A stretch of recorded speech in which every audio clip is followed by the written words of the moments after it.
Hi, my name is Nadav Israel. I am the CTO at Edgify. Today, I would like to briefly talk about federated learning or distributed training on top of the edge devices. Before we start, I would like to have a definition for edge devices.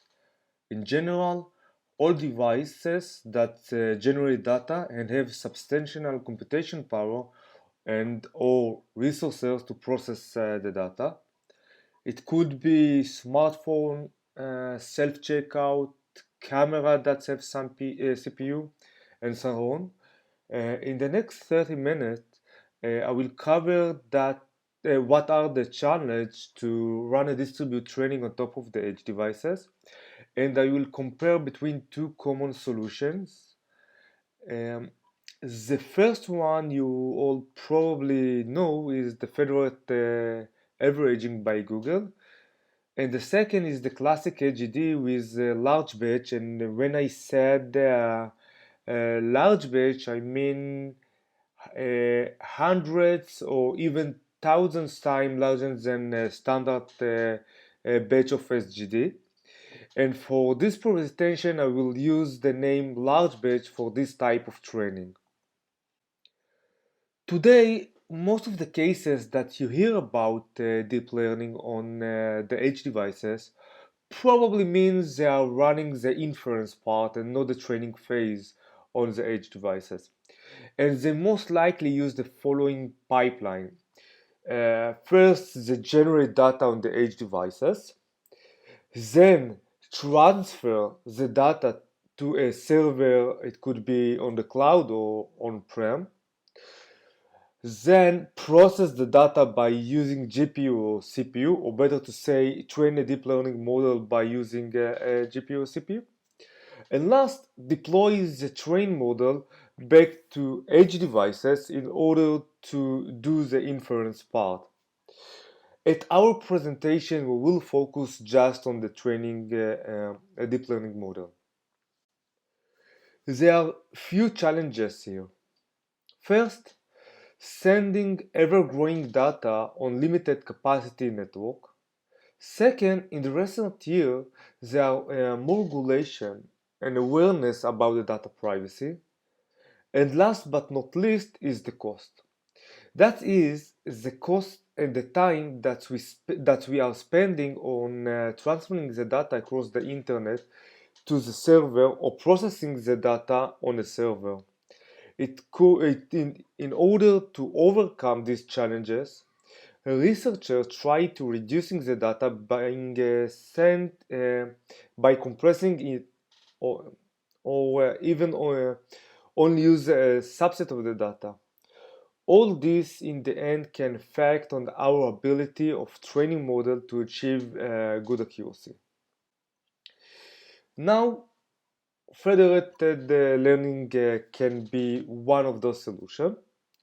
So what I mean by that, instead of transferring the data to the server or to cloud, we will use the edge device resources, or more specific, their CPU and GPU, in order to train a deep learning model. So the idea is that each edge device will train its own model on its own local data and then transfer the knowledge to other device and do it iteratively. Federated learning as a field started its role by the end of 2016. As you can see from the graph, in 2018 the number of the paper increased dramatically, and today it's become a major topic in the field of AI. However, this not come for free. We have a few problems. In general, we need to replace the issue of the data transfer with the data distribution.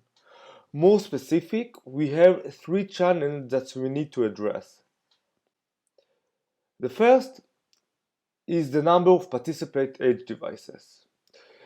If you consider a smartphone, for example, Google Gboard network prediction, you will probably have 10 or hundreds of million devices. That can be too much to train simultaneous, given the amount of data and the cell phone network availability. So you will need to find a sophisticated matrix to pick some of those devices because you cannot train all at once. There are other cases that you have much less number of devices. Second is the distribution of the data among edge devices. This is critical when you train on the edge. This challenge touch on the way the data is distributed on the edge devices. It's completely different from centralized learning where we send all the data to the cloud or the server and then we pick our batch randomly or other selection method as we wish. In federated setting, we don't have the ability to move the data.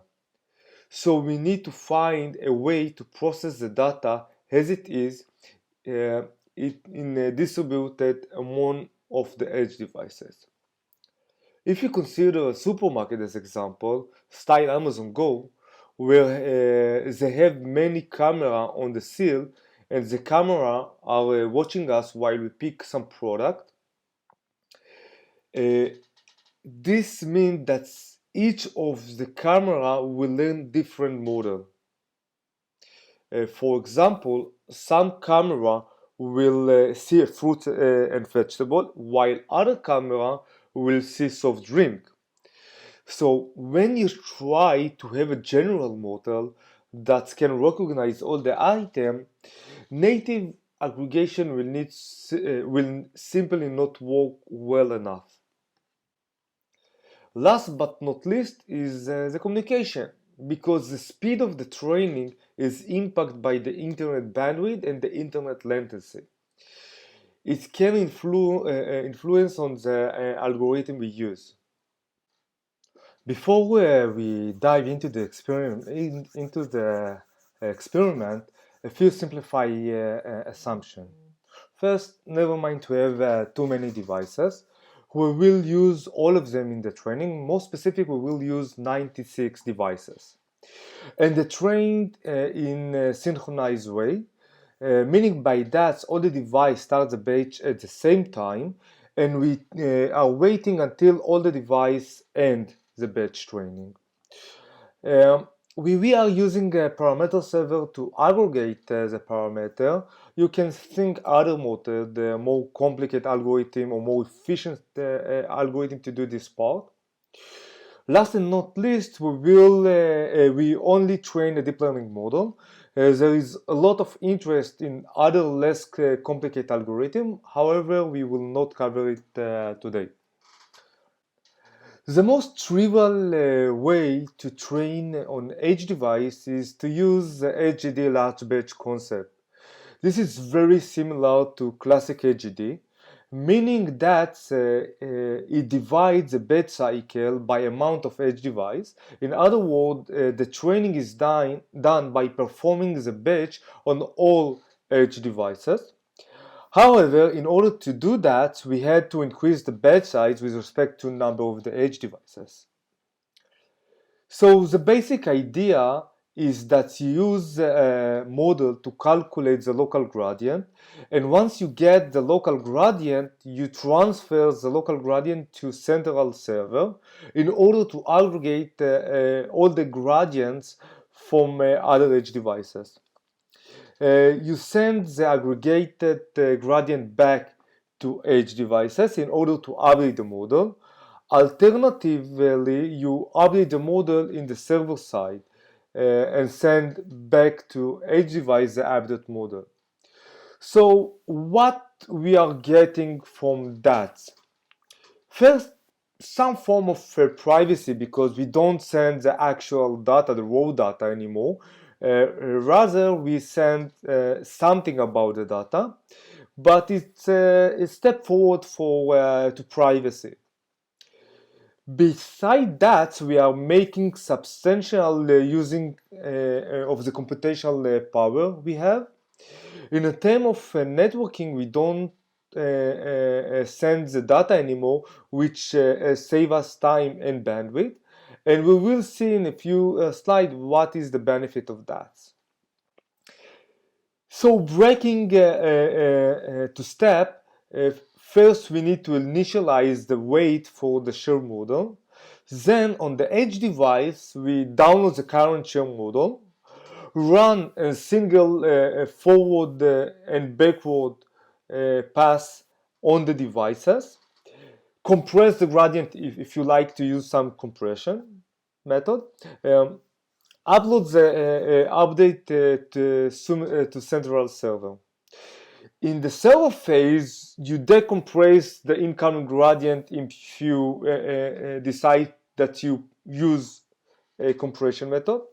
Then compute a gradient average. And last, perform a single step of HGD to update the share model.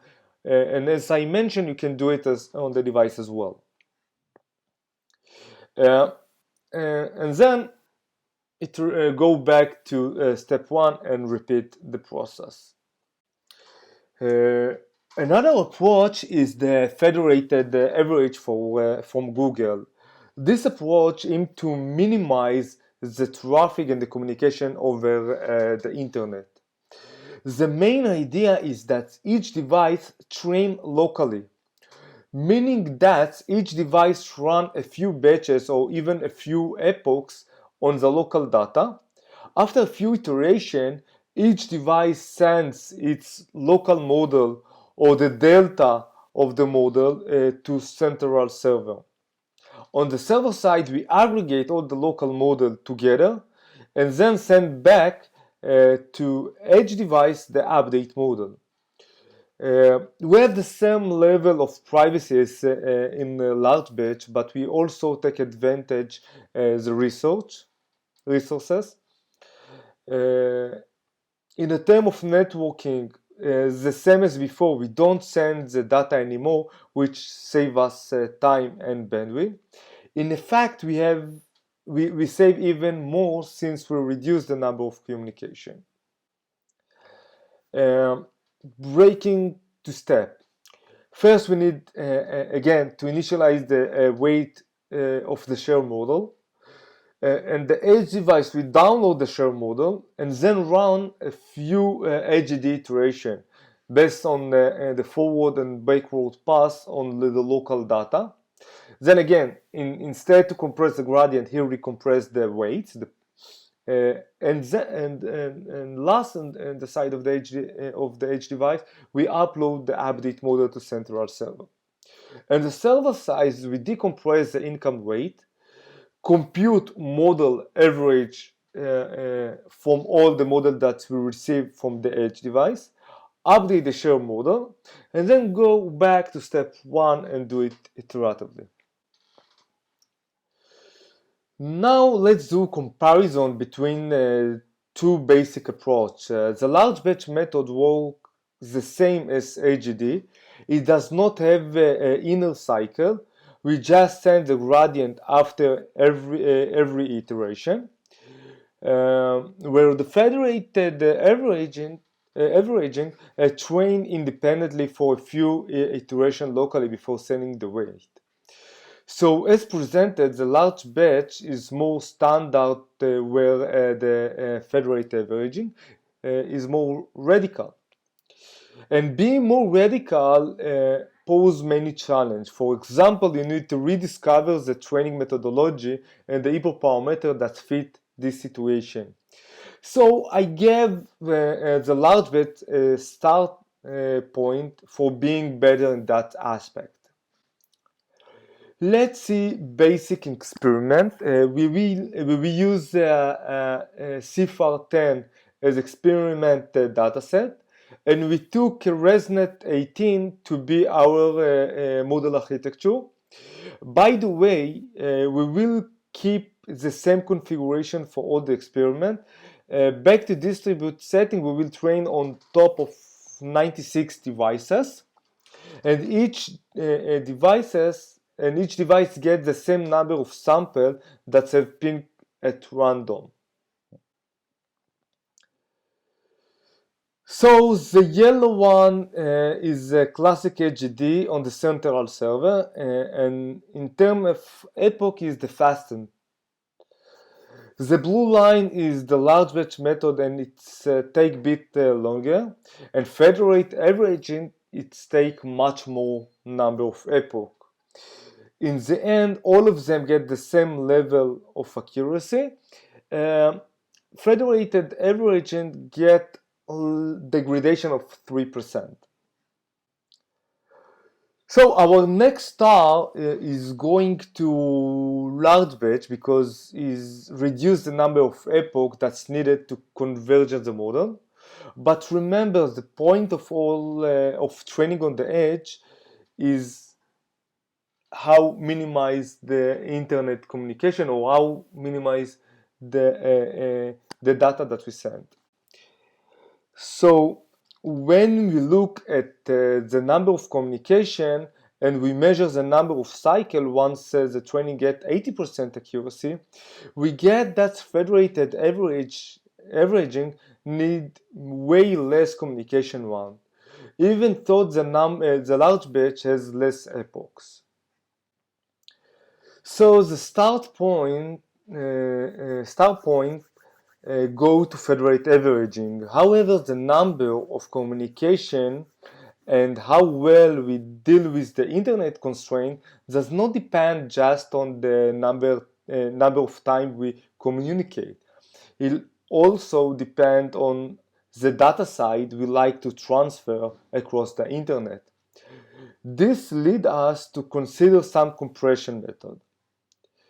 It might be possible to just use some general standard compression method, but give the specification training method may achieve better compression and minimize the data with a custom compression algorithm. So we will explore two types of method. The first one is quantization, and the second one is specification. And each one of them you can apply either on the model weights or the weight delta in the case of federated averaging, or the model gradient if in the case of large batch. So quantization is a way to represent your data in low precision.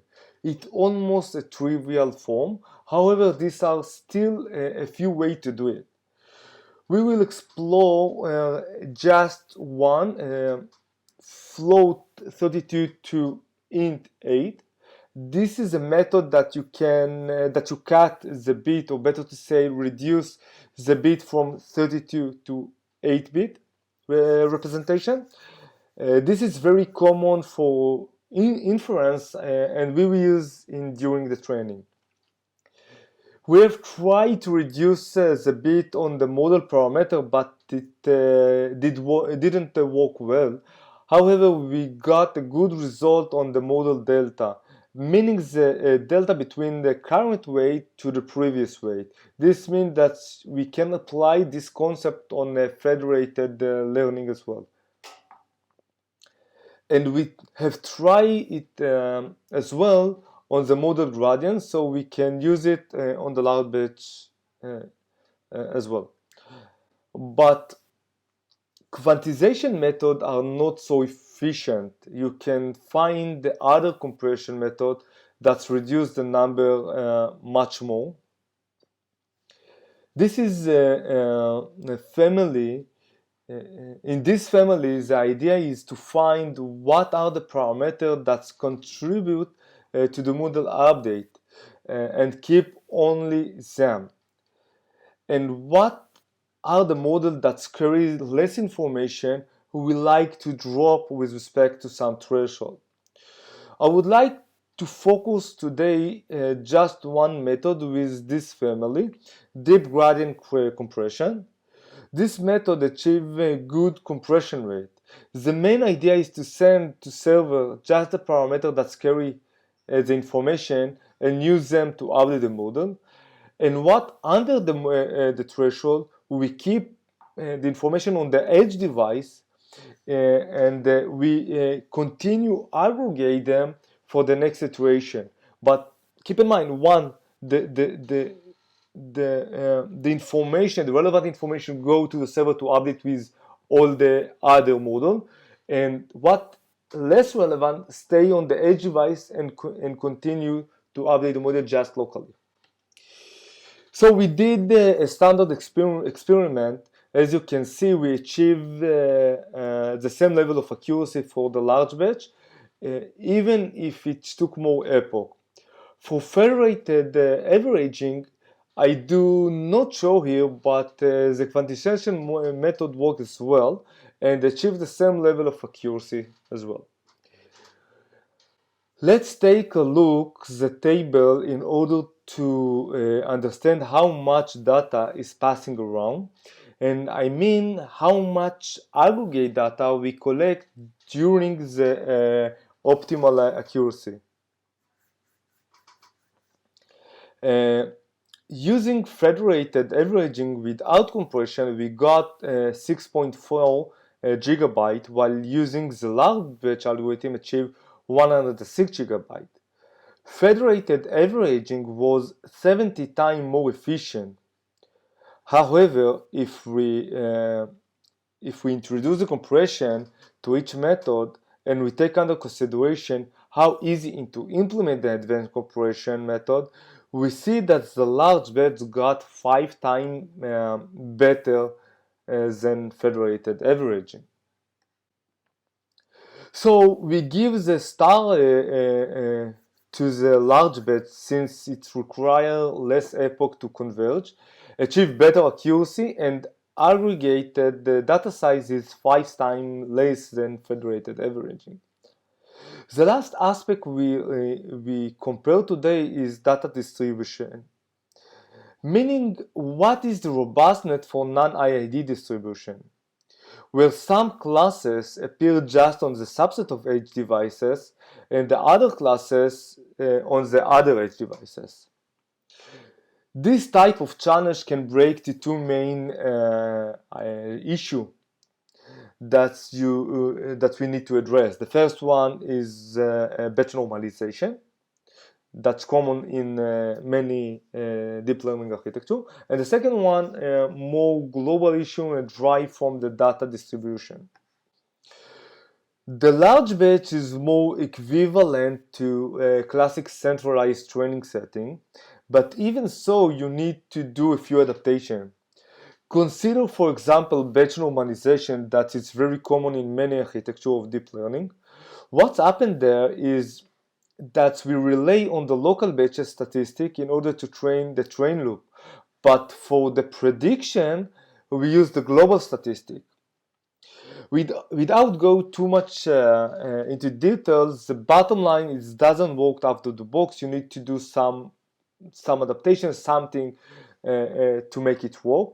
For example, replacing the normalization with the group normalization, or remove this kind of normalization and use fixed initialization instead.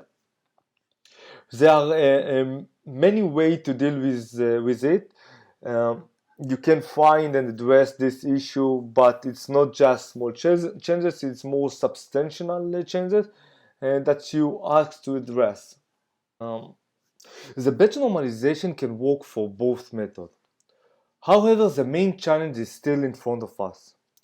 When the data is distributed such that each device holds data from just subset of the classes, then when we train using federated averaging, the local model tend to diverge from one to another, and the aggregation phase failed to make local model to convergent to single model that give good accuracy on the local data.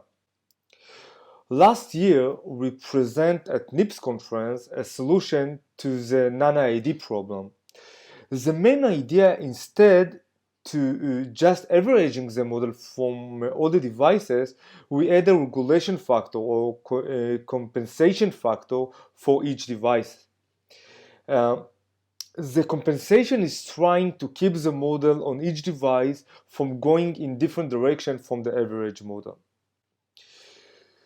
So in the end, the last start point go as well to the large batch, since it's much easier to address non-ID challenge. To large batch and federate averaging struggle to address this issue. Even if you find a solution, is good for a small space of use cases. Um, so for summary, distributing the training among many edge devices provide a groundbreaking advantage. However, communication costs become an important factor which has to be taken into account and managed. The number of rounds is fundamental aspect of it. As we shown, compression method can successfully be used to reduce this cost while still achieve the baseline accuracy. The last is the data. The data distribution on the edge device is the major challenge for training on the edge devices. We showed that some of the common model architecture fail when training on non-ID data. We believe that a new algorithm will need to develop, and this will be a matter of the future researcher. I would like to take this opportunity and thank the Edgify R&D team for working very hard to achieve state-of-the-art solution. For more information, you are more than welcome to read our blog and paper or just send me an email and I promise reply fast. Thank you everybody.